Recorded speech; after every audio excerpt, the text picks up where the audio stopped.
at noon. The U.S. Justice Department labels New York City a, quote, anarchist jurisdiction, the next step in an attempt to cut federal funds to the city. CBS News political reporter Marcia Kramer has the story.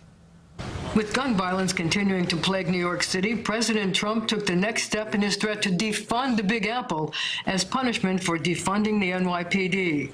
The Justice Department formally labeled New York City an anarchist jurisdiction, along with Portland and Seattle. New York City could lose up to $7 billion in federal aid.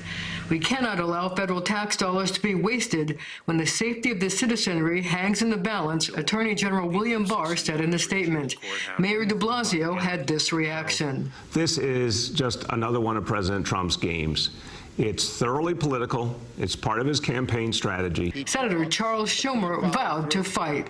We in the Senate control the purse strings. He can't cut the money for New York just by a decree. Governor Cuomo reacted angrily when President Trump first threatened to withhold federal funds several weeks ago.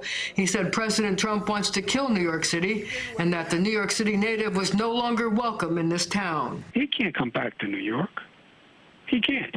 He's going to walk down the street in New York.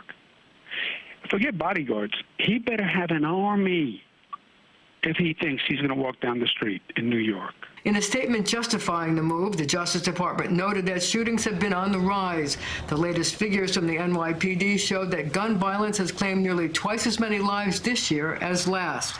209 people were killed as of Wednesday, compared to 109 in 2019.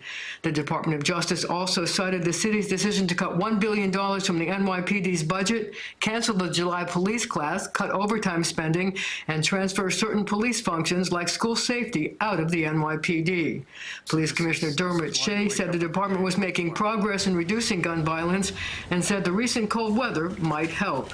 As it gets cooler and you get less people outside and less outdoor events and drinking and things of that nature, it certainly is, an ally. The White House budget director is set to make recommendations to federal agencies within 2 weeks on what funds can be cut.